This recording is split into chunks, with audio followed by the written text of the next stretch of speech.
Hello and welcome to another episode of It Was Mooney, your source for all things movie, streaming, and pop culture related. Or, actually, no, this is a Sportsball episode. Sportsball, psych. Now, we are back. Hey. Salute, my friend. Salute, brother. Salute. Hell yeah. Got that tequila. Now we're back. We're talking sports ball. We're talking the NBA, talking the playoffs, the season MVPs, who we thought should have won, who we thought, maybe deserve it. Some guy here has some thoughts on the reigning finals MVP SGA. We'll get into that and more the team, honestly, than the player. Yeah, but we'll get into that. But dude, we'll also, of course, discuss already. I know some folks get tired of saying it, but we're gonna discuss the off season. Oh yes. We're gonna discuss the hot new moves on the streets. There's been a huge one yesterday. Big moves so far. That. Yeah. And just discuss what we think will probably go on. To give us some predictions on the NBA. Try to be a little Nostradamus here with some basketball, but yeah, great to be back, bro. This is great awesome. to be back. This is awesome. Hope you all have missed us as much as we missed making you these. So much. So much. So much, sir. So many misses. But, so we'll go ahead and get right into it, Kosi. So, look. Okay, first of all, congratulations and shout-outs to the Oklahoma City Thunder. Oh, man, that's awesome, man. Second team finals, first championship. Dude, they were the Supersonics. And then the Supersonics closed down There's shop. At least a few people. If you're a Gen Xer mostly, if you're a Gen X or a Boomer, there's probably still a few people salty that feels people don't deserve the championship because Seattle got their team stolen. Dude, Gary Payton was amazing in that team. And hey, let's just be clear: Seattle got their team stolen. Okay, How so? What do you mean they got the team stolen? Oh, this guy came in, bought the team, promising he was going to keep it in Seattle, and then he bought it from the Starbucks guy. Schultz? I can't remember his name. You don't remember who's the guy who founded Starbucks? Founder of... Like the OG, Howard Schultz or something? I can't remember. Maybe I hope I'm not being racist. Let me see here. Cozy's looking it up. Jamie, looking it up. Yeah, I'm pulling up Jamie real quick. Founder of Starbucks. Gerald Baldwin, it says. What? So that might be a racist. Maybe it was a CEO. Maybe it was a current CEO. Okay. Maybe I'm just being racist. It was somebody else. It was somebody from Seattle that owned it. Perhaps, but anyway. Yeah, it was somebody from Seattle who owned it. Anyways, I think these guys, they own some old company or something. And so they took it and promised to okay, we're going to buy this and keep it here, and then just took it to Oklahoma City. Yeah, it was Sam Schultz. No. No, yeah, it was Barry Ackerley who sold it. Okay, there's a whole history here. Let's see. It was ownership. Yeah, it was Howard Schultz. Okay. I wasn't totally off. He was CEO of Starbucks. Okay. I was not being racist, Kosi. Thank God. We had to. It was Howard Schultz, the CEO of Starbucks, not the founder, but the CEO. So still a big dude at the time. He owned the Supersonics. At the time, NBA teams were not worth $10 billion. Let's remember that. At the time he bought it. Yeah, I remember because it says here that the Thunder were founded in I think 1967, and so in this entire run from becoming what we knew was the Seattle Supersonics, then becoming to the Thunder, and now having a player like SGA on there, what do you think this title means for the Thunder being their first one with a young team, a team that could very well come back? What do you think this means?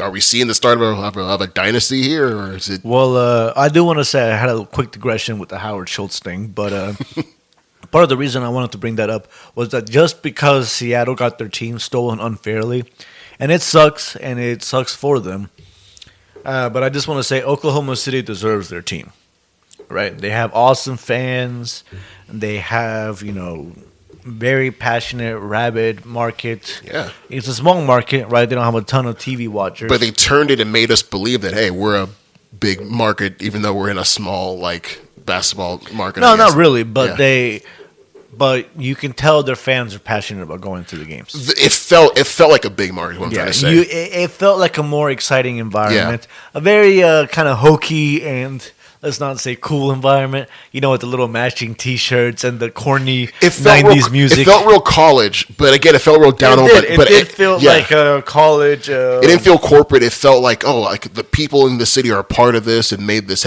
It made this happen. That's why it feels extra special for this championship. It does, and I do want to appreciate that for them. They deserved this. They fucked themselves up, frankly, in their last chance. Last time they were in the finals.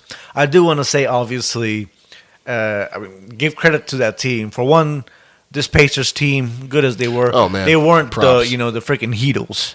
Right, this Oklahoma City Thunder team was not coming up against LeBron James and Dwayne Wade in their primes. No, but still, props to Rick Carlisle and his squad with Tyrese Halliburton, with Ken Mathurin, Nembhard. That whole squad is great. Siakam, they really did make this a series. With injuries withstanding. They did. Yeah. But my point wasn't even with that. It was just to say that, that team shows how easy it is to get caught up and say, hey, we're young, we're here, we made the finals, everything's going to go well. It was very easy to think at they that can stumble. time. And, okay. Yeah, at that time with the OG Thunder trio that they were going to win, 4 or 5 championships down the line. You mean like the James Harden, Russell Westbrook, and Kevin Durant. Kevin Durant trio, yes. It was they were very young. All 3 of them went on to win MVPs in their career, at least. All great careers.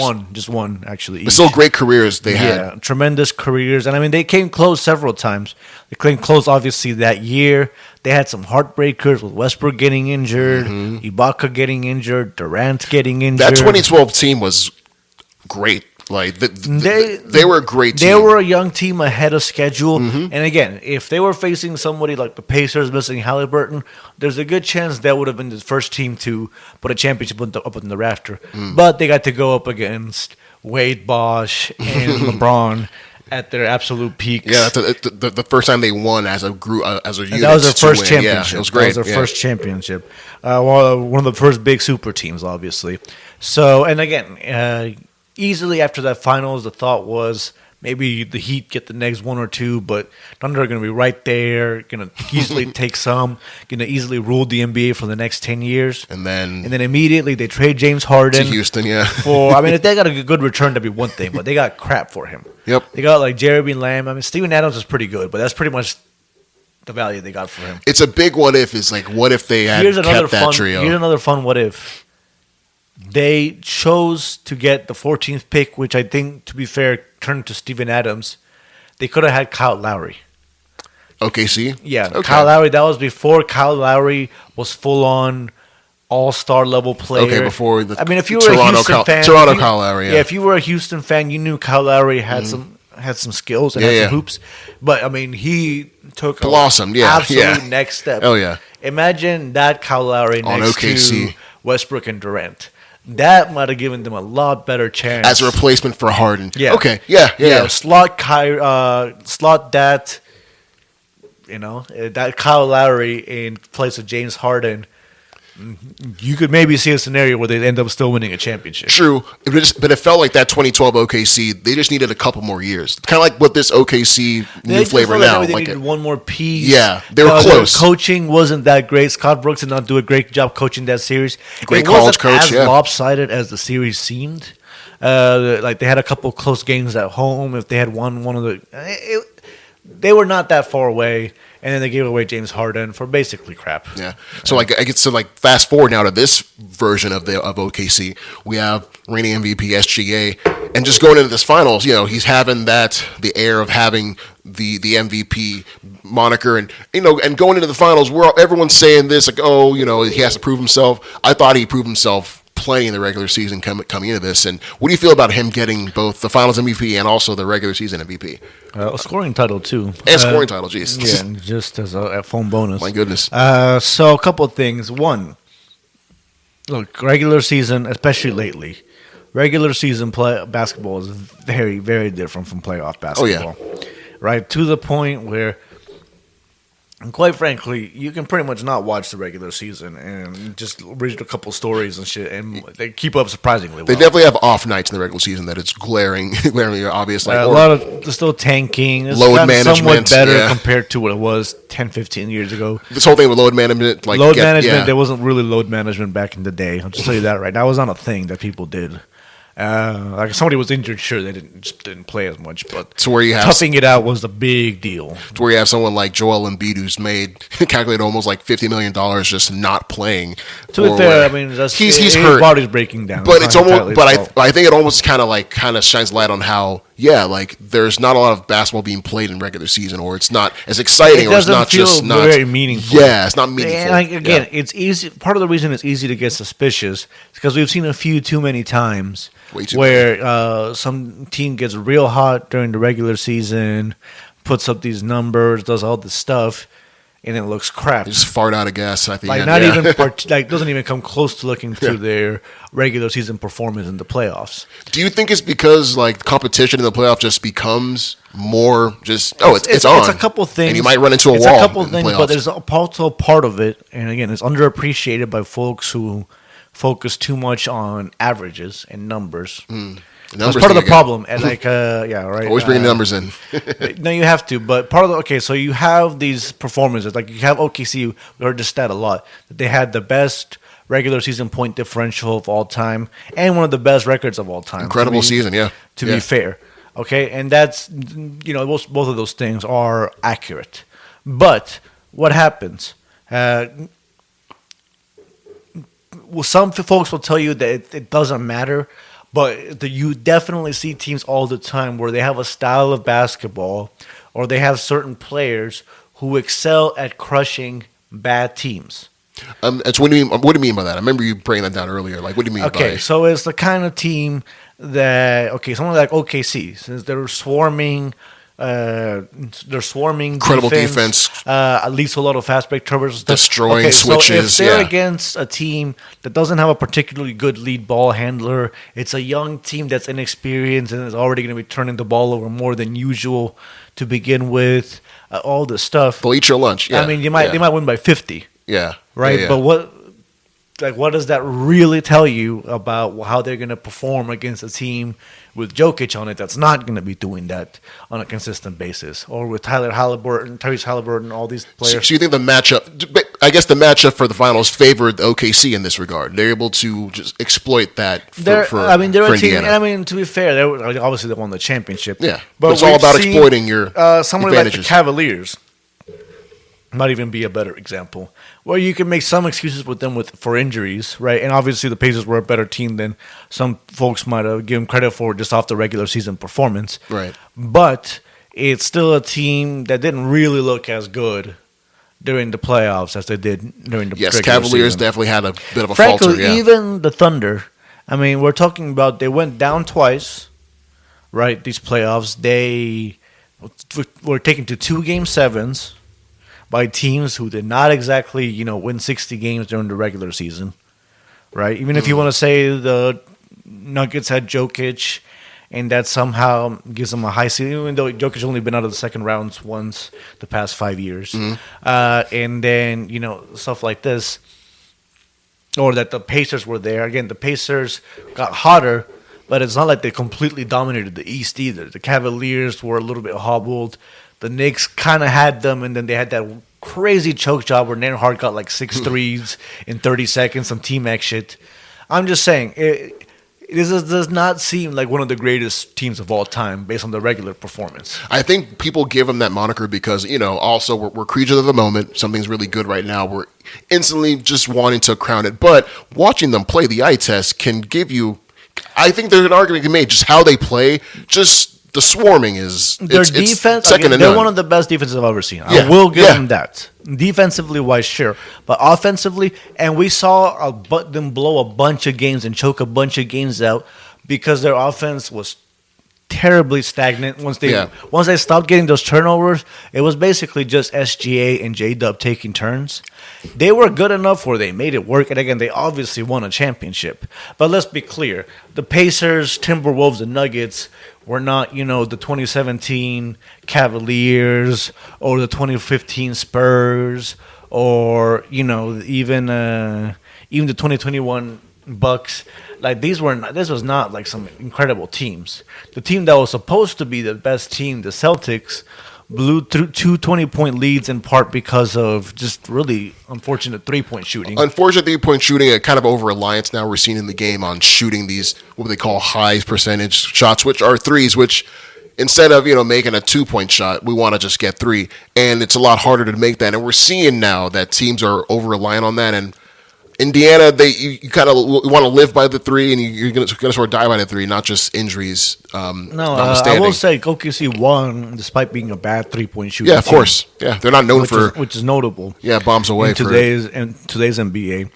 I do want to say this though, just to harp just back on OKC's defense. It can't be withstanding. Yes, they're champions, but they're champions that are built upon. I want to say they're almost their identity, not just SGA, but is their defense getting up in your face, messing up your switches, almost entirely their defense, forcing turnovers. It's amazing. And the I love offense, J-Dub and SGA were good enough to often make it work. But frankly, it's just a kind of offense that's not fun to watch. And that's why they had so many of these crazy late game,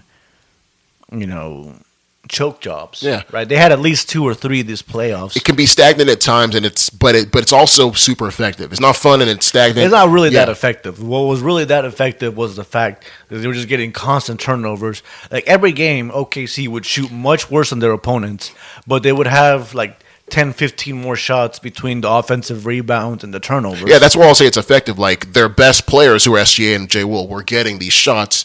It's just that it was just not fun to watch. But again, it's not really effective. Like, yeah, their offensive efficiency on each individual shot is pretty bad.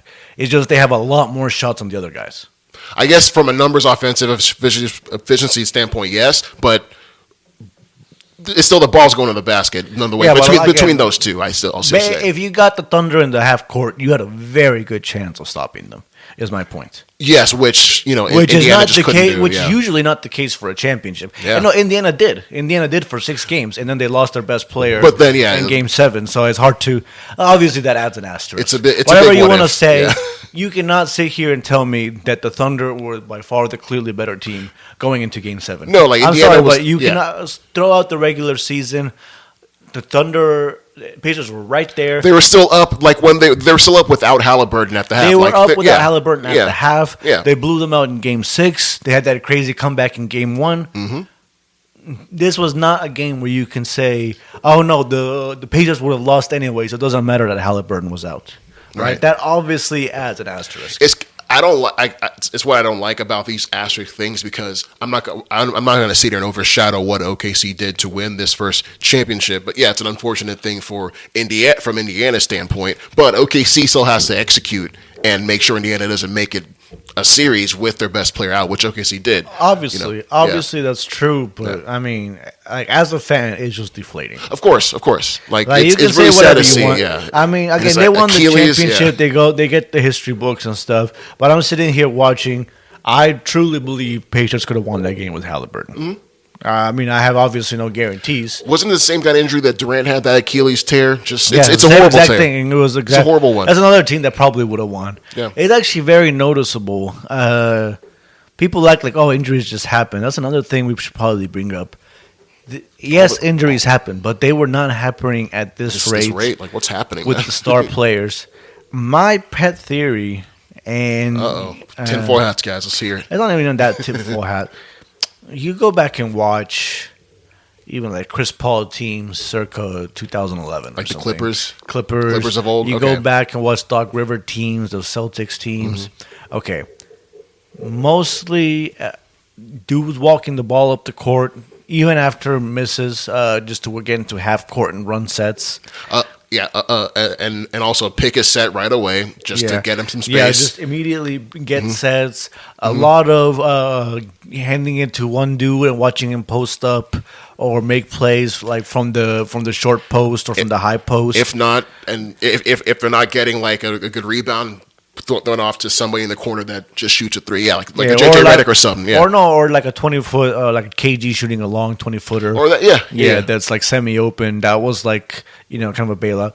All these things happen. It's not because they were untalented, but it was slower pace. Yeah, it's not sexy. It's not. It's fast slower pace. pace. No, it was really fun to watch, but it was. In terms of pace, it's not. Yeah, what you it's would not say, super crazy like them running up and down the court. Yeah, and it's not just them running up and down the court. You watch the way they play defense. It's these explosive side to side movements, right? You had to stunt and recover. And again, it's not like that didn't happen before, but now you get a three popped in your face, so you have to do it really hard. It's really not even fast. it's not even about switching. It's no, I'm going to side to side, so I'm switching. I'm going to guard you face up and make you go shoot that corner at the end that you're not going to make. Yeah. So it's great. Yeah, it's great. no, but like it's all fine. But again, like you look at the Thunder, like teams like zipping back and forth all over the court on every possession. A miss happens and every player is racing down the court full speed. Again, it's just very explosive movement side to side a lot. It was a lot before. It was a lot of up and down, straightforward movement. And it's tough to defend. As a defender, it sucks. It's tough to defend, but sucks. My point is these are very strong players. Their legs are basically exploding. Right? That's literally that's what I'm trying to get to. And I'm not trying to say like it's fun to watch or not. Yeah, sure. But their legs are basically exploding. They're exerting a lot of energy, you're saying. No, I mean they're exerting a lot of force. Oh, okay. Like literally, like you can't watch it on a video. Like literally, push off constantly, really hard, and these horizontal movements. It's kind of like how tennis players move a little bit. Yes. I'm going to say like the sliding and stopping, stopping side to side, hard cuts, and then you also have to obviously hop and jump like NBA players used to do. But NBA players used to have just those hops mostly. Right, it was just hopping up and down and going straight up and down. It wasn't as much of the stunting and covering so much ground like we're seeing with OKC this year. With the 3-point line and everybody able to shoot threes, defenders got to cover more ground than ever. Used to be like the super team Celtics had 2 3-point shooters on that team. We had like a famous, really well liked finals, the 2010 finals between the Celtics and Lakers. There was at any given time at most like 4 or 5 people on the court that could shoot a three at all, ever. Like they were even going to look and ever cross the 3-point line. Like once they had started their offense, it's a pure mid game, pure mid-range game battle, and a couple of 3-point specialists. It was Derek Fisher and Ray Allen, and Paul Pierce did some, but you were never going to see some guy running off a pick from half court, popping a three on a fast break. No, like that was not going to happen. If anything, they had only 3 marksmen between both teams at once on the court. Not even 4. I think it's less than that one. It's like 3, and you named all 3 of them. Like 1 or 2. Like some teams had less. Yeah. There was a different style of play back then. So less ground to cover at that point. You didn't have to move as far. Like if you were trying to cover LeBron James, double LeBron James, you didn't have to come from all the way in the corner. You were coming from like the dunker spot or something because they just had to have some big dude there who couldn't shoot threes. So would you say OKC's advantage, this championship team? It's part of their advantage, the fact that they had those athletes to cover all that ground. That's part of what they were so special. Calling like someone like a Lou Dort who's amazing. Yeah, not only shoot, Dort, but can defend. All of them are amazing defenders. All of them can move in space. That's a big advantage. Alex Caruso, another one. I guess my point with all that is, I think that's why players are getting injured more often. Okay. These explosive movements. We didn't used to have this scenario. Like that same 2010 finals, Celtics fan will still have as a talking point that, Kendrick Perkins missed Game 7. Kendrick Perkins, we're talking about like the 5th best player on the Celtics missing one game, and that's like an asterisk. You know what I mean? Or like, people talk about Karl Malone missing the Pistons series against back in 2004 with the Lakers. A couple like small injuries like that. Whereas like role players, like 4th, 5th best players on the team, they're not the kind of guy you expect to be. No, now we're missing stars. Now it's the stars going down. It's a lot of the stars at once, and like people, like You know, in these matchups you want to see. You obviously remembers Derrick Rose suddenly going down, but none of the other big three Heat ever went down. Dirk Nowitzki wasn't going down in the playoffs. The Celtics' big three never went down to injuries. And it's not that I think we have better health and technology and ways to take care of doctors, players. But yeah, I guess even the most galling thing is even with all that, somehow there's still more rest days. You start to see why a fan who's not particularly looking at the details of the game can feel like the players are weaker and more whiny. Yeah, because you used to have like Michael Jordan playing 82 games every single year, Yeah, right. Didn't matter. Kobe would have a broken finger and go, and I'll be like, oh yeah, like these guys are just going. It doesn't matter. Okay, sure, but if things were a little bit bad for Kobe ankles one game, he could stash himself on Derek Fisher, who has no chance of making any real plays with the ball, just gonna spot up and shoot a few times. But at least Kobe gets that rest. He just basically rests. He's not gonna be any threat. Nowadays, that guy is covering Andrew Nemhart, and Andrew Nemhart can put the ball on the floor and just get whatever he wants on the guy. And score the ball if you put a weak defender on him. He's not gonna beat Lou Dort off the dribble off the top of the key. But if you put a defender who's not paying attention, he's going to make plays and get and cut in and make some noise and just move a lot. Yeah. Just run around all over the court. You can't hide people anymore. I just want to give some credit again to the other side, to Rick Carlisle. Rick Carlisle is a great coach, Dallas Mavericks. He's coach that beat that Heatles team. It's a great story just seeing him just come back and be like that. What do you think about Rick Carlisle as a coach in his career? It sucks to lose, obviously, in a finals, but man, he badly outcoached Mark Daigneault. I'll just say that. I honestly think that's part of it. OKC's offense is really uncreative. I can't stress that enough. They did not have a traditional championship offense that you see. Usually with the championship team, you see a moment where the offense clicks. You know what I mean? And they just clearly establish their superiority.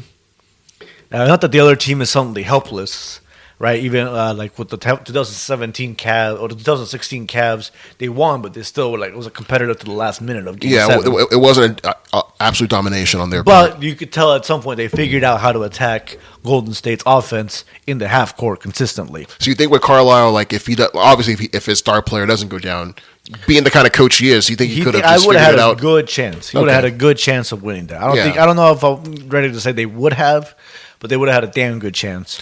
Again, you even saw at the end of Game 7 when the Pacers started to make a little bit of a run again. What happened? OKC stopped getting the turnovers, which means they stopped getting the easy fast break points. They had to suddenly score in the half court, and they couldn't do it. Man, they couldn't do it. They were not good at that. And to their credit, look, they're young. Right, very, very young for a championship team. I think they're the youngest team in 50 years. That was a crazy stat. They're all under 25 or some crazy stuff like that. Pretty much, except for Alex Caruso, who's still only 28. Yeah, he's the old man, quote unquote. Yeah, he's the literal old man on the team. They have plenty of picks, so they can actually add players. Yeah, there's actually nothing stopping them right now. My next question, after Giannis. So my next question then going how do you think they're looking next year? Are they contenders? There's people are saying obviously they're contenders. I mean they just won the championship. They have all the same players. Is it a type of situation where they're the team to beat in the West? Just looking at the West. I'd say right now you have to give them the favorite slot, pending.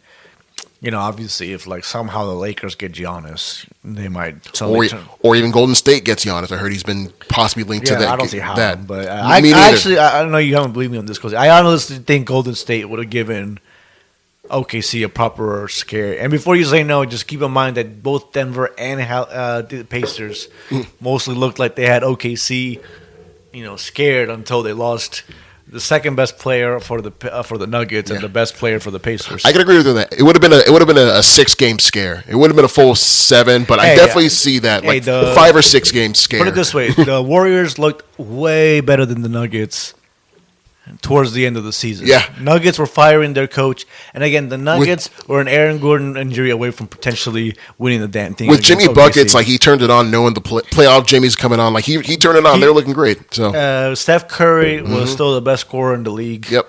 I mean, I see not what you giving mean. a guarantee. I see what you mean. They had a scary defense between Draymond, Pods, Jimmy Butler, everyone on that. Kevin Looney still giving some minutes. They had a scary, scary defense. I'll favor OKC. It would have given OKC fits, but they would have had a better chance than Minnesota. Most definitely, they would have given SGA fits and J. Will fits, both of them, who were like the bread and butter. I think the defense, like with everybody else, I think the defense for OKC would have eventually been too overwhelming. It'll come down to a defense with championship scenario when like OKC. Yeah, so I think OKC probably still wins that series, but it is notable that probably their three biggest threats, even Ja Morant. Yeah. Let's not forget. Grizzlies were out. Count out Memphis. Grizzlies were up 30 points on OKC in their first game at home. And you always say, hey, series doesn't start until the first home team loses, right? Yeah, OKC looked great the first two games, but I mean, they're getting blown out. That's too much of a deficit, yeah. And then Ja Morant goes down with an injury. They were clearly going to lose game 3 badly. It's another what if. Gun to my head. I don't know if I obviously don't pick Memphis, but if all those guys are healthy in a row, it goes to 7. Suddenly, it goes to 7. I'd say, yeah. At one point, I think OKC slips up. That's my point. Memphis, if you have to face all of those hard matches in a row, I think at some point they have a bad shooting night. Memphis will steal a game. Yep. They have a bad shooting night. They have a bad injury. They have bad luck. Something will go their way. A ball will go. My point is that OKC was not a dominant champion. I can see that, but they definitely fought. Give credit to them. They definitely fought their way. It's not like any other team was clearly better. Right, probably the biggest what if is the Celtics not blowing those leads and then Jason Tatum not getting injured. I could have seen an OKC Boston because finals, the Celtics were clearly the best team from last year. Mm-hmm. I picked them. Other than OKC, they were clearly the best team this year. It's not a stretch to think. The Celtics would have had the defense to keep up with OKC. And the offense. And actual offense to attack OKC. It's the pressure that I don't know how. I'm curious to see. The Pacers damn near pulled it off. True. I'm curious to see how Tatum and Holiday. The Pacers were up at the half of Game 7 without their best player. This was not a game where OKC totally dominated. I'm curious to see how Tatum and Holiday would have fared against the pressure of OKC in a final scenario, just given how incredibly OP OKC was on defense. But again, it's one of those what if scenarios. It's one of those things where you still favor OKC on each individual time, but it's like, okay, so they were always going to win with Game 7 without Halliburton. Well, not obviously, but almost certain. Right? Yeah, basically. So let's say they had an 80% chance without Halliburton. With Halliburton, it goes down to, let's say, a 50 to 60% chance, depending on how generous you want to be. Let's say it's a 60, just to be generous, right? But if you're constantly facing those 60% chances of losing, because they also faced that Game 7 against the Nuggets. They did. They were also down against Memphis, or they were also looking like the Memphis series was going to be more of a struggle than it was going to be. The Celtics obviously looked like they might have had a better chance. So if you take all these little things where you take that 50% chance and turn it to an 80% chance because of injuries and like happenstance to other players. Okay. Do you see what I'm saying? Okay, I see what you mean. It's why like the asterisk talk comes into play. It keeps it wide open because like all these possibilities. Because usually the premise is NBA champion. Whoever wins the NBA championship, okay, boom, that's the best team. They're the best team. They won the championship. Undisputed best team. We don't have to talk about it. It's blah. Like obviously, deep down, there's always a little bit of luck involved, but it's like a little bit, right? Right. Well, but now it doesn't feel like it's a little like when the best players on the other team's getting injured with an Achilles tear 5 minutes into Game 7. It doesn't feel like a tiny bit of luck and like somebody's just complaining about some silly fouls or what ifs. It feels a lot more like, well, fuck. I mean, this clearly could have gone the other way. This unfortunate scenario happened. Yeah, this clearly could have gone the other way. Like, look at us as Rockets fans. How many times have we been saying, oh, yeah, Chris Paul doesn't get injured and we probably win the championship. James Harden just knows how to shoot one night, we win. Yeah. 2018. Yeah. There's a very good chance. I mean, even the Golden State could probably turn around and be like, hey, well, Iguodala was injured. I mean, Chris Paul was better than Iguodala at that point in time, right? But again, it's a scenario nonetheless that we look at in terms of just what could happen. It's disappointing too. It's disappointing, very much so. Just from the discourse perspective of, hey, we want to know who the best team is. You always want to that's part of the fun, right? Knowing who the best team is, and there's at least now the shadow of doubt in your mind is like, I don't know that they were Like, the best did team. the best team win the I don't know that championship? they were the best team. I'll say yes, because as the best team, yes, they executed the best of all the teams. I will agree with you. in the offseason, in the postseason. Sorry, But I don't think it's clear cut.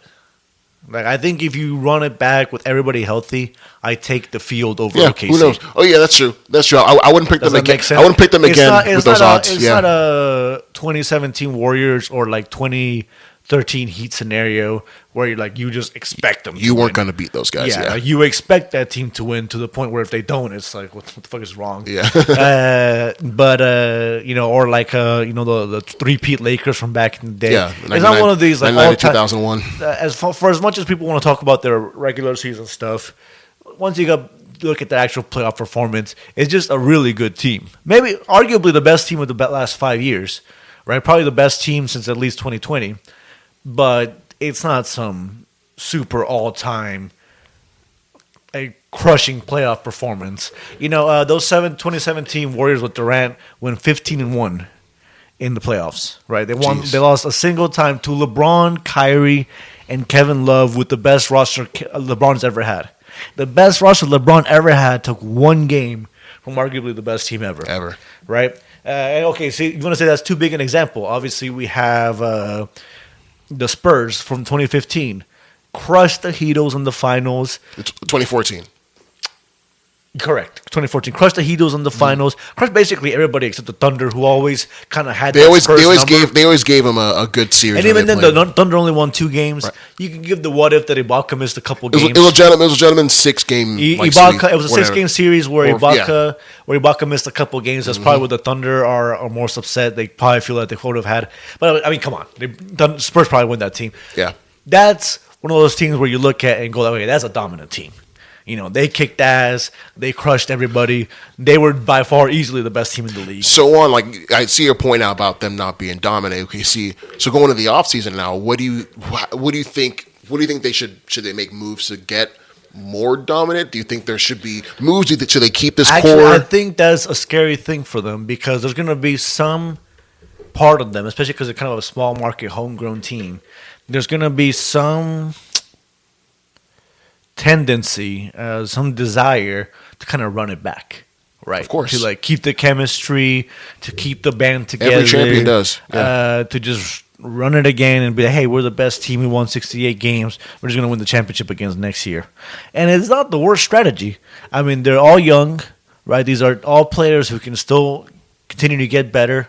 SGA, even though he's a little bit older, he's been getting better these past few years. He's been. SG hasn't signed a supermax yet, right? He hasn't. Or I don't did think he he just could at that time. So okay. I don't think he could. I mean, he hadn't made an All NBA team when he was signing his extension. Okay. But he will whenever he does next time. Okay. J-Dub is going to get a supermax. Most definitely should. Probably Chet. Not right away, but You can't some both point, get it, but he'll get a max. some point down the line. Yeah. Yeah, they'll all get maxes. So there's a couple stress points. Those are your 3 key players. You want to keep those 3. We Those are just your 3 key players. Those 3. But you don't want to fall in love with the idea that you got to keep this team together, in my opinion. Why do you not like that idea of keeping a great core together? So what do you 2 think? reasons. One, if it was, again, a team that clearly completely crushed everything. And Like the Warriors. Yeah. Like if you're a team that just wins such a dominant, even last year's Celtics, Or like the Celtics, you could argue that there was injuries and shit that got in the way, But they're still complete. and it's a fair point. Like some people try to put an asterisk on last year's season. Guess what? Halliburton was injured also. They faced a lot of injured teams. The Celtics may face a lot of injured teams last but year. that Boston team still dominated people. Yeah, regardless of injuries. But there's still, again, it just adds a little bit of what if, especially when they turn around and lose in the second round this year. Exactly. Right? If you're just supposedly this all-time dominant team, why are you blowing 20-point leads to the Knicks? Yeah, what happened? It's not like the Knicks. It's not like the Knicks won the championship, and you can say that they were secretly an all-time team, right? So I mean, they lost, so that kind of so it's not like the Knicks. Yeah, if the Knicks, won the championship, then you could be. If you're the Celtics, you're like, okay, well, we came up against a surprisingly good team. We lost, but to that's the not what champions, happened. yeah. That's not what happened. And they immediately lost in the next round. So if you're the Celtics, you don't feel like you were that close to a It's championship. like an extra bad. Yeah, like if you're, you can say, oh, Jason Tatum didn't get injured, But, it's questionable whether the Celtics win a championship. So the haters from last year, I actually think the Celtics were really good last year, and that the problem this year was that they had some injuries that they didn't have last year, and they got a little bit older. It was injury in the starters, and I think injury in their bench, too, if I'm not mistaken. Because they relied on their bench as well. Kristaps was sick. He barely played. He was a big part of their championship last year, especially in the finals. Hal Horford's a little bit older. Drew Holiday's a little bit older. They weren't quite as good, right? But still, if you're a hater that says that the Celtics championship was an asterisk championship because of all the injuries, then guess what? These playoffs kind of validated that opinion. You know what I mean? It'll definitely help your argument. Yeah, it very much helps your argument if the team you say was overrated loses in the second round the next year. You know what I mean? Yeah. I think what OKC should do is definitely rely on just their draft picks. I think they should definitely try and keep this core together. It's very easy to sit pat and be like, hey, we already got. Obviously, you're not going to trade any of the big three. You're not going to trade any of the three big guys. Yeah, but I think they're going to just try to utilize what they have and not spend too much money on it. Probably Hartenstein and Caruso would be tough sells. But if you have an opportunity to get a star or an opportunity to upgrade some of these guys like Wiggins and some of these bench guys who were pretty nice but didn't exactly stand out. Lou Dort even. If you can turn some of those guys into even a borderline star, a third playmaker who can take some pressure off J-Dub and SGA, someone who can shoot threes a little bit better because they were pretty poor at shooting threes all playoffs. Yeah, I think what they should definitely do in this case is not. I don't want them to go and try and spend a lot of money and get like a star or like an aging whatever star. No, I think they should definitely stick with what they have. I would obviously not make a dramatic move like that, but look, I don't want them to do that. If they somehow had a chance to get Giannis, again, it's very easy to say no, we got to stand pat, and that would be bad chemistry, blah blah blah. Well, NBA is ruthless. Look, I'm not saying all that. I'm saying take advantage of the opportunity. Look at the example of what happened with the first OKC team. Look at what's happened with every recent champion. The Nuggets thought they were set for a dynasty. The Celtics thought they were set for a dynasty. The Lakers thought they were set for a dynasty with LeBron and AD. All these teams thought they had a big run. Bucks looked like they were set for a dynasty. With what I don't want to have happen is I don't want them to just say, okay, Giannis, for example, okay, he's great, he comes here. Okay, what if Giannis just comes and like wets the bed?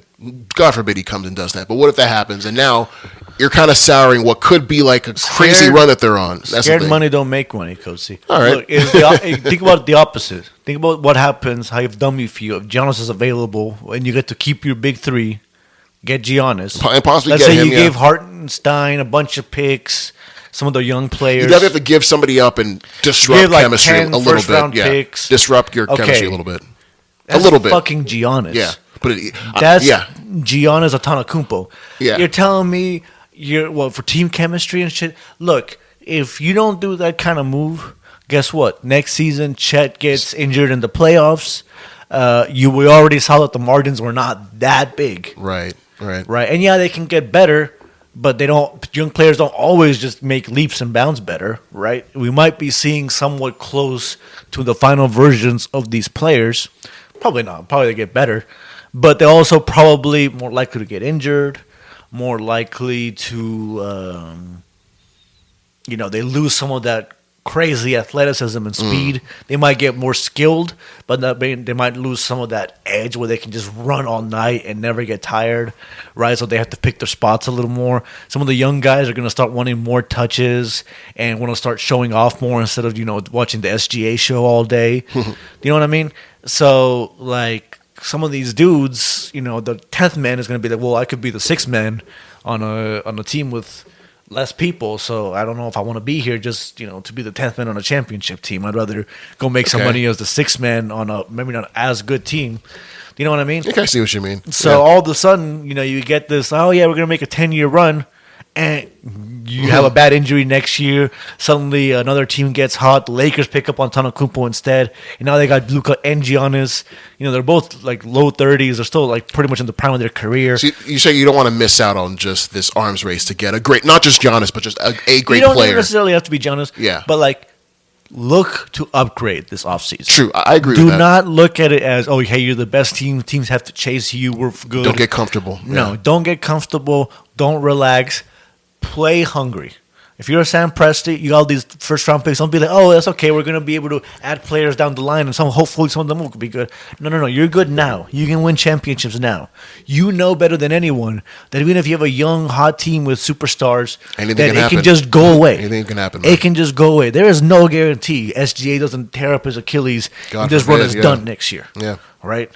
Nobody would have told you the Celtics run would have been done after one championship. Right? They went to like 5 straight conference finals. They were dominating. They were this close several times. It looked like they were on the great cusp of getting multiple championships. They were a super well-run team. They were going to replace the vets with other guys. Now they're done. It's an Achilles tear. Now they're done. They're not going to win a championship anytime soon. Yeah, I hope OKC with the championship they learn the right lesson and like move forward and upgrade and reload. Kind of just switching gears now in this conversation. Speaking of OKC, Look at the other teams, yeah. Yeah, speaking of like OKC, just big news in the market now. What was it? So it's Monday. Two big trades. Yeah, one obviously bigger than the other. Yeah, it's Monday right now, but this first one we're going to kick off with was announced yesterday, being Sunday, and it's before the finals. Yeah. Funny enough, the first Thunderstar overshadowing the championship of the current Thunderstar. Kevin Durant is going to the Houston Rockets for Jalen Green, nothing. Dylan Brooks, and a bunch of our folks. Dylan Brooks is a bummer to lose. He was, Yes. He was a good culture setter. Bro, Jalen Green is a straight up bad basketball player. I think if he didn't shit the bed, he'd still here. He'd still be here. But if he didn't suck at basketball, he'd be a good basketball player. But this is definitely an upgrade in that regard. We do need a scorer that's not Jalen Green. Guys, so you know what he reminds me of? He reminds me of like Ben Gordon. Who Jalen Green? Yeah, like Ben Gordon or Jamal Crawford. Actually, probably that's insulting to Jamal Crawford. Yeah, don't say Jamal Crawford. Are you saying he's bad? Yeah, no, Jamal Crawford's amazing. Well, Jamal Crawford wasn't amazing, but like he was a good player. But like Jamal Crawford had a certain role, and that he was amazing in that role. As a 6 man. No, but he had a very heavy limitations. He wasn't a good defender. He wasn't a guy who could carry your offense. But if you had him in the right role, he was fine. And I'm hoping Jalen Green eventually gets that kind of heater bench scorer role. I think where he will can too. put up like 18 points a game. Not the most efficient, but just as a guy who can give your team a bounce. I think when your stars are on the bench. I think Jalen felt the pressure of being the guy in Houston, and that could be just pressure being anywhere. But I think it just showed. Excuses, man. He's just not the guy. I'm not making excuses. He's just not that level. No, I'm just saying look at what they did. They're like, hey, you're our future. You're our first round draft pick, and he kind of just wasn't it. Him going to Phoenix and hopefully just being like a off the bench guy or just or being a role player might do him some good. You figure they have to be looking to trade him. There's who? Phoenix? Yeah, they have Bradley Beal and Devin Booker, who are basically the absolute best case scenario ever for what Jalen Green could be. But they also do the exact same things he does. I think they probably get rid of Beal. No, they can't because he has a no trade clause. Does he have and a lot of freaking money in his contract? So nobody wants him. Yeah, he would have to say yes, and no good team that he would want to go to wants him back. And so Beal would not, fucked. And Beal should not agree to that either. I mean, he shouldn't. Why would he? He has no trade clause. It's not his fault. Phoenix is stupid. Okay, I see your point. So like. Look, Jalen Green does not have a hot market. I'll just say that. I'm very shocked. We got Kevin Durant. And it sucks to see Jalen Green's market, but to get Kevin Durant though in that trade, like just it was for the shocking. stuff. One of those things that as a Rockets fan you laughed like, yeah, hopefully we can get jealous for Jalen Green because nobody's been watching these playoffs. That's the only way. You have to just not be watching. It looks like Phoenix did. I was like, wait, so he sucked for us and gets shipped off to Phoenix, and we get who? All right. Obviously, there's some risk for the Rockets here. Kevin Durant is old. Yes, he's that's why 38 now.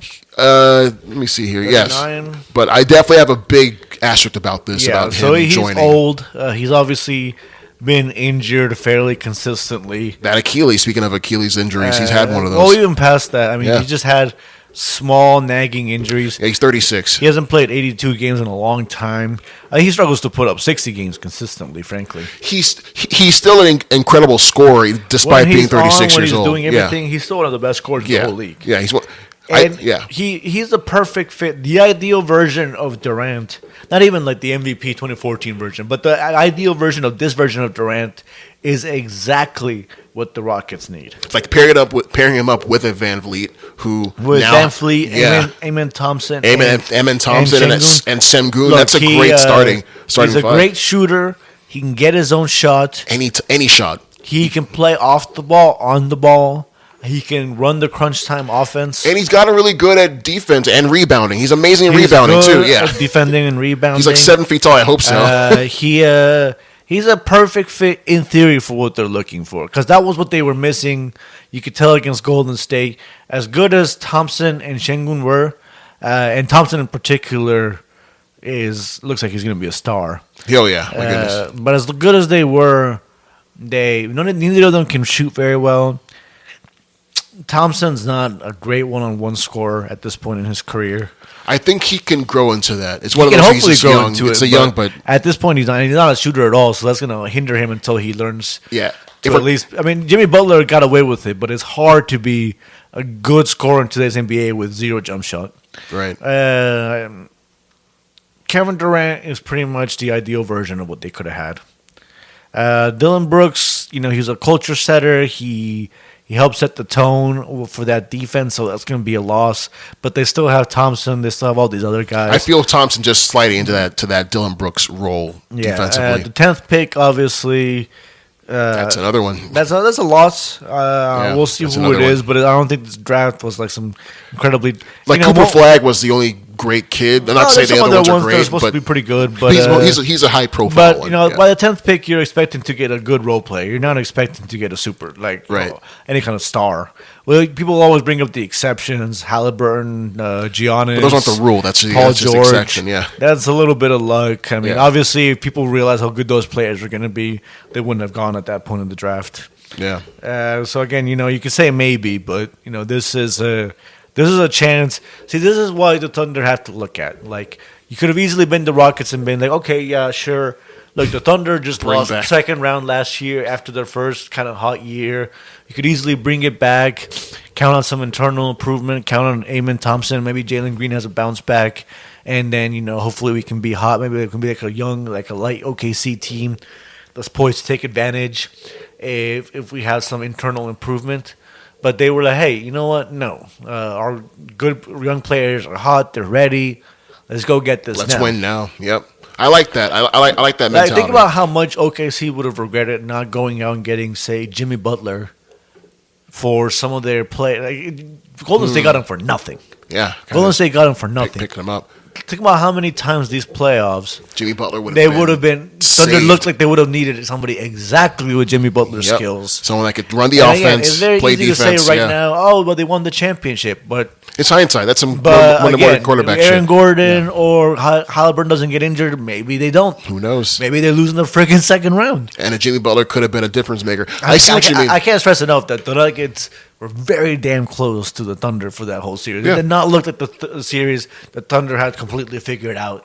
And Aaron Gordon. They couldn't stop Jokic. Multiple. Actually, they could stop. Actually, Gordon, who was unstoppable. I'm sorry, it's Gordon. My bad. He was Jokic, dominating that playoff. I can't stress enough. He was going off. He looked like an All NBA level player. Like he was shooting threes, defending all over the court, putting the ball in providing an outlet, running the fast break. He was growing out of his whole role of being just like the whole being the dunker spot. No, he was going from just that shooting, getting rebounds. Like he did everything. He had multiple game winners. The game winners. Several games. Like no disrespect to Jokic, there were several games these playoffs where the best player on the Nuggets was Aaron Gordon. Yep, was not that which plumber. Is crazy to say. And again, it's not to disrespect Jokic. No offense to the plumber. Is to give credit to how great Gordon was playing. Yeah, and then suddenly he's gone. I mean, he technically played, but come on. That's what I think. That's the great thing about the NBA playoffs. Is like you just get these, and folks remind you who they are. Folks like Aaron Gordon say, "Hey, man, I still got. I was in Orlando, but now I'm here in Denver. I love that." But also on the flip side, you get injuries like him and Halliburton going down. It's like I hate that stuff. Lillard went down with an Achilles. Yeah. Achilles. Halliburton and Jason Tatum. three Jeez. star players. Superstar players. Like, Obviously, Lillard falling off a little bit. That's three superstar players with an Achilles injury. it's rough, One man. playoffs, right? Steph Curry missed most of the second round. Aaron Gordon obviously missed that key game. You know, there's a certain point where it's a little disappointing. Yeah, I think this offseason team just got to just start looking at how like they approach health and exercise, I conditioning. honestly They should think, just I look wonder at at that. some point Yeah. if the NBA has to do something. The courts, maybe. I don't know what No, it is. it's again like I don't know where the easy because everybody's doing it. You would think at some point teams would be like, hey, maybe we don't run as many fast breaks, maybe we don't do all this stuff just to try to keep our players healthy. But the NBA has become such a fast-paced league and such a league where you have to do this kind of stuff. Yeah, folks like to watch that. Yeah. Not just as I like to watch. You're just at a competitive disadvantage if you don't, right? Because fast break points, if you don't play fast fast. break points, and like running up and down the court and doing all this stuff is worth so many more points. And it's like, okay, I see, shooting I see. three is worth so many is so many more easy points, right? Compared to like having to post up and like score, like struggling. Like deep in the Hey, some breaking news here from Sham Sharina. The Boston Celtics have traded Drew Holiday to Portland for What? Anthony Simons. what? Yeah, just right now. That's So- that's a Yeah, so in terms of just bizarre trade. yeah, like so You remember how Portland traded Drew Holiday too? yeah, it's kind of funny. It's kind of full circle. Yeah, like speaking of how like a we're, weird like, circle. Those try- like trying ellipses. to, I'm not sure if Boston's trying to reload, but they're kind of picking apart Going their. for a youth movement. Yeah, That's- I think so. no, probably just trying to save money. That's but probably for what it is. but Drew Holiday is no, still Drew Holiday has a massive contract. It's probably just trying to save money. okay. I guarantee you, Drew Holiday gets traded. Most likely. Oh, it's one of those where we'll hold them for a bit to divvy out his. if you're okay, if you're Portland, you're not even that close to the because playoffs. Anthony Simons was a great player for Portland. He Like didn't fit with their other guy, Scotty Scooter Braun. Damn it! No, No, not Scooter that's Braun. the Taylor Swift guy. That's the Taylor Swift guy. Scooter something. But you know what I'm talking about, right? Yeah. That's funny. You said Scooter that. Braun. No, That's hilarious. shout out to Taylor Swift. Scoot Henderson. There we go, Scoot Henderson. Scoot, Sorry. not even Scooter. You got got me one- fucked up, you got- Josie. You You got one me point- fucked up. You got one point of it right. No, that's an interesting trade, to say the least. An interesting trade. I'm not sure how that'll. I guess it just benefits Boston. Honestly, I'm pretty sure Yeah. entirely it's a salary dump by Yeah. Boston. Yeah, it benefits They Boston. managed to get at least somebody that could be useful, but Anthony is he's not a particularly great player. He's not going to start over Pritchard, who would definitely start at that PG spot. Yeah, he's going to start. He's a good microwave bench scorer, and he has some Okay, potential. I can see that. Then. He has some potential. So you don't think because I'm like I he think- can't I be a think- starter, right? Look, Boston Celtics know they're not going to win a championship next year. No, they won't. Okay, yes, They're not going to win a championship next year. sure. And they have a huge luxury tax bill coming. So you're not going to want to pay a huge amount of luxury tax for a team that's going to probably struggle to make the playoffs. You know what I mean? It doesn't make sense. So and Joe Holiday's getting older. Like, you dump him. Maybe Portland keeps him and tries to make a playoff run. More than likely, he goes to some team. Wouldn't be surprised if a team like the Rockets. Someone make a that move. needs a. The Rockets has Van Vliet at PG, but Yeah, we couldn't. but again, Drew Holiday, Just Drew as Holiday, a yeah. six man, Yeah. coming off, running some backup. I wouldn't be offense. mad at that. I would not be mad at that at all. Quite frankly, I wouldn't be. Another team I could see as another team. OKC. Does The Drew OKC Holiday? Did Drew Holiday have a? Does he know Ime? Because Ime coached Drew Holiday, right? He would have coached him on that. No, they weren't together. That Oh, he was still in Milwaukee. Okay. Yeah, he was still in Okay. Milwaukee. Another team that might be interested. Orlando's gearing up for a run. We didn't talk about that. They Dude, traded for Devin Bain. Hell yeah! Bain is one You of those sold me on borderline. that. You sold me on that pick. Bain I was wasn't borderline about all stars. Frankly, for a good chunk of this Grizzlies run, he was their best player with John Morant either suspended or injured. He's a dead-eye sharpshooting three-pointer. Dead-eye sharpshooter, good playmaker. Great on defense. He's Got better on defense. He's not somebody. He reminds me a little bit of a young Bradley Beal. Not quite as good at the top level. Looks like Eric Bledsoe. Kind of looks like him with a little bit shorter arms. Like build-wise, a little bit shorter arms, but kind of look like that. It reminds me a little bit of Bradley Beal, a sharpshooter, can play all over the court, doesn't need the ball in his hands. How would he fit into the Magic? Because I guess they'll get rid of Caldwell Pope and put Bane in where Caldwell Pope was at that position. So the main way he fits, obviously, spacing. He's one of the best. Oh my God! Yes. After Steph Curry, he's this guy's like Klay Thompson, right? Like he's been shooting close to 9 threes a game, over 40, like close to 40%. I think Steph Curry's been one of the best 3-point shooters in the league over the last 3 years. Good job, dude. Like legit one of the best more accurate off ball. He moves off the ball. He can play on the ball.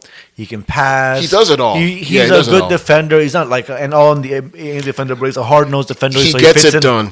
It's one of those things where it fits well. He's not like a superstar where you think, oh, this team suddenly has a wild, splashy piece, but he fit what they wanted perfectly next to Wagner and Banchero. I like it like so. If Wagner or Banchero, if either one of them is on the bench getting rest, paired up with either one, Bane is just a great safe security blanket for either one. And again, he's a good off-ball player, shooter that can help open up the floor for especially those for someone guys. like Wagner, that'll be awesome for someone like Wagner who loves to get up in there. You would want Wagner hopefully to develop a decent 3-point shot because Banchero is probably not going to. I think maybe Wagner might just kind of rely on just becoming a better passer in the paint, like passing out of there. That's part of it too. But at some point, it helps with the spacing. I think this especially with look, you got now the Celtics don't look like they're going to be competitive next year. The Pacers probably are going to struggle to be competitive. I think the Pacers will be. You've been saying that, but I've never seen a scenario where a team loses its best player. It'll be a monumental task, but I'm just fixated on that 26th round pick. They might have the 26th fun, interesting team, but it's doubtful that they're going to be a contender next year. You're not wrong. I'm just curious to see how they can bounce back from this. So you're looking at it as the Knicks, who Cavs. Just fired their team, the Cavs, who are unproven in the playoffs. It's a wide open look for Orlando.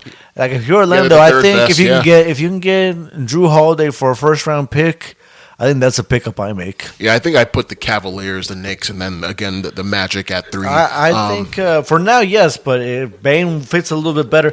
Keep in mind, Orlando was a lot better team than they looked this year without Banchero, even when he was there. The injuries fucked them up. They never really got to play their lineup all that much. And their guys on bench just they were still competitive against the Celtics. Not super competitive, but they were still competitive. And Bane is a big upgrade over Caldwell Pope. Not to disparage Caldwell Pope, who's a nice player, but it's a big upgrade. No, like I you definitely sold me on the Bane. I was like, huh. No, I didn't say it was bad. I was just like, what's the benefit for man? Yeah. But then you remind me, wait, he's kind of to finish up here before we finish off. So I think my personal ranking of teams in East Conference, like the top contenders. Mm-hmm. In the West, you obviously got OKC. You got to put them up top. Not just because they won the championship. Sometimes you don't necessarily want to keep that same team at the top after the championship. But in this case, I don't think anybody, some of their biggest competitors have players, their best players have an Achilles tear. The Rockets are intriguing, but they're still young, and obviously Kevin Durant is a risk. He's not the same player he once was, and he can just be injured. There's no guarantees he's going to be able to play in the playoffs. Whoever else, there are other competitors this year. Nuggets, I mean, Jokic gives you some chance. Although on the other always hand, gives you a chance. you gotta acknowledge that Jokic has only been out of the second round once since he won his first MVP, which is crazy to think. But yeah, you're right. Yeah, he's been swept more times than has been out of the second round since he won his first MVP. That's a sobering statistic, and it shows you that as good as he is, and I arguably think he's still the best player in the league. Although SGA has caught up a lot, and Giannis is always up there, but.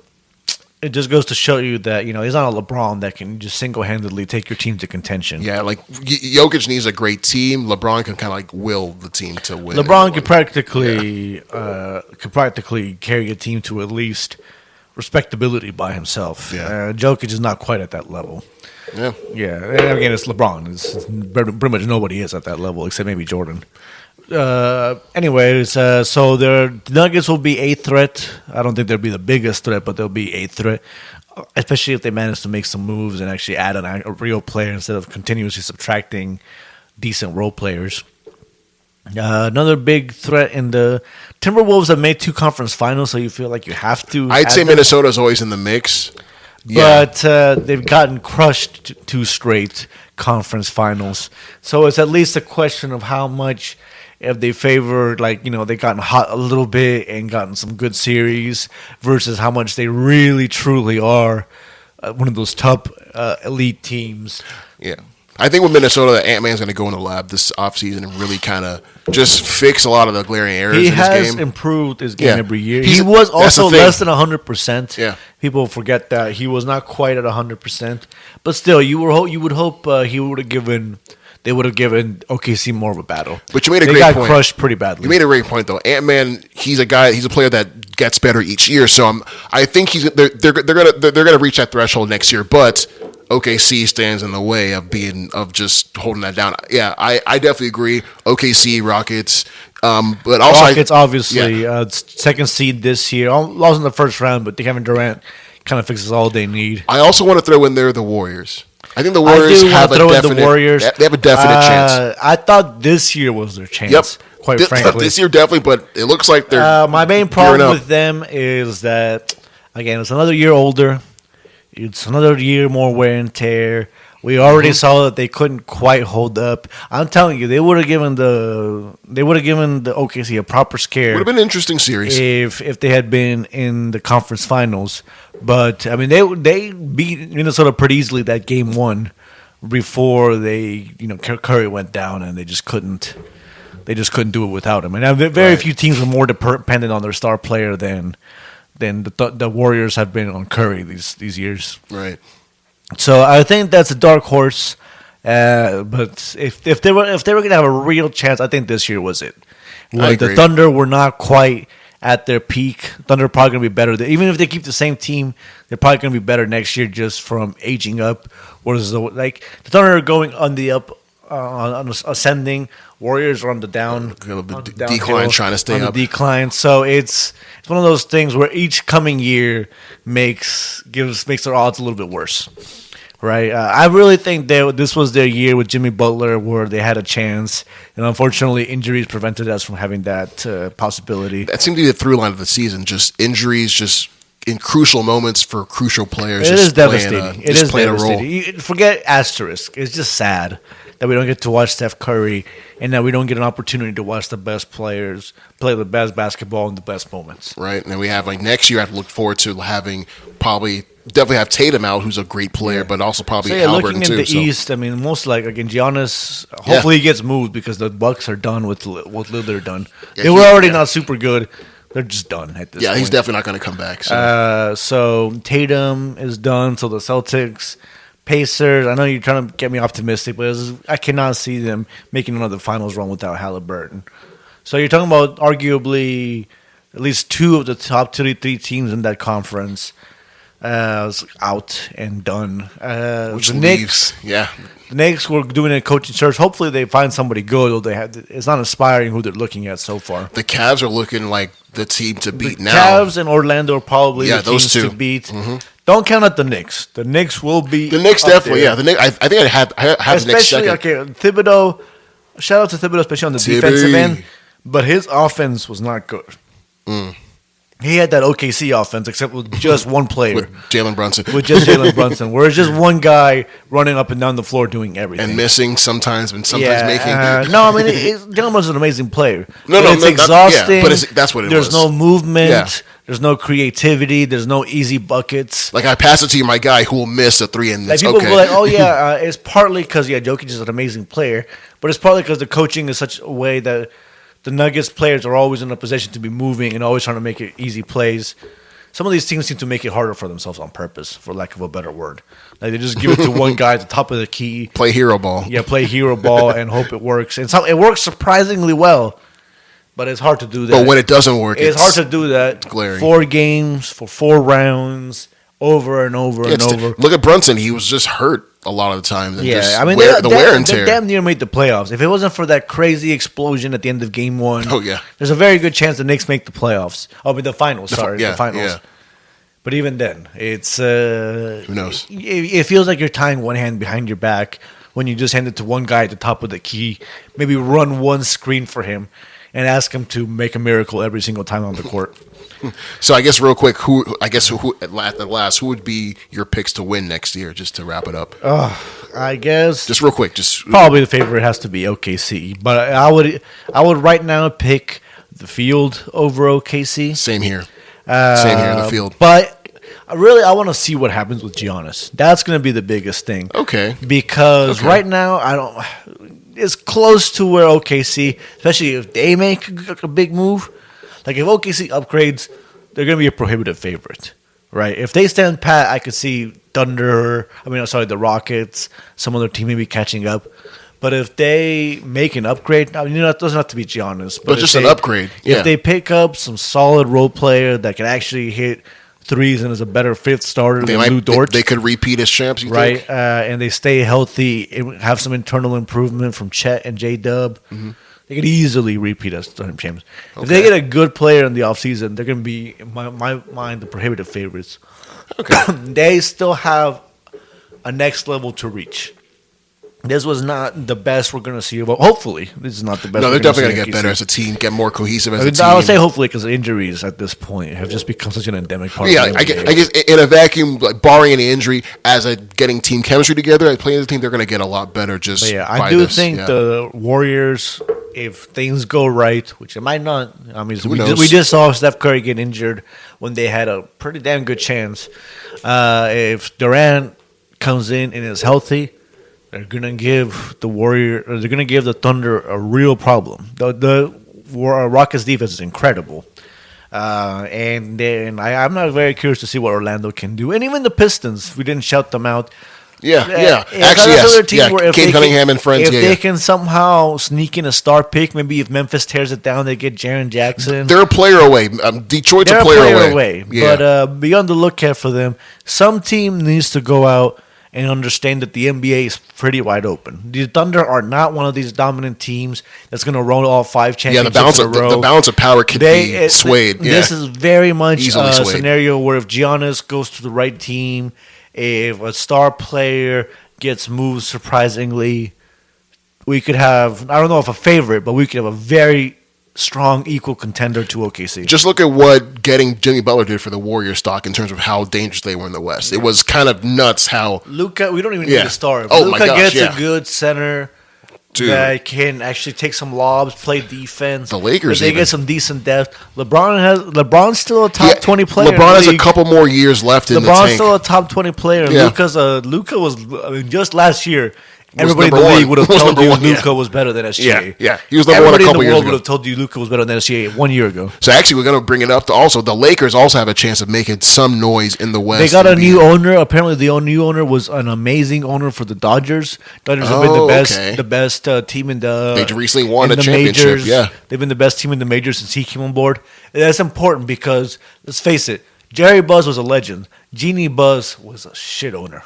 They got LeBron for free. They got LeBron for free and has masked a lot of stuff, but Jeannie Buss is not a good owner. They have not done a good job of building around LeBron. So hopefully this new ownership and that they're if having. It wasn't for just getting AD for free, like this would be. Think about it. If you didn't have that championship to kind of color that whole era, the bubble championship to color it, it's a bunch of first-round losses. It's a bunch of bubble appearances. Yeah. This is not a particularly inspiring era for LeBron other than that one championship. And obviously the one championship helps a lot in justifying things. But, if you're LeBron, you probably have to feel at least a little bit disappointed that the Lakers kind of fucked up the last few years of your career. Yeah. I guess hopefully this Dodgers guy who's won 2 championships with the Dodgers in the last 5 years can do something with the Lakers. So going to be an elite owner. So about as good as it could have gone for the Lakers with the sale. So yeah, we'll cut it off before we get too extended here. Yeah, I was like watching, like, Juan, Sportsball could be like a 4-hour podcast. Yeah, I think this is a good point to stop it. All right, thank you, Juan. Thank you, man. And I want to thank you, listeners. And thank you, listeners, for hanging out with us on this Sports Ball episode. And if you want to listen to some more It Was Mooney episodes, you can find us on all social media platforms. Just search for It Was Mooney, and you will find us there. But again, I've been Cozy, and joined always by Wani B. And until next time, peace. Adios.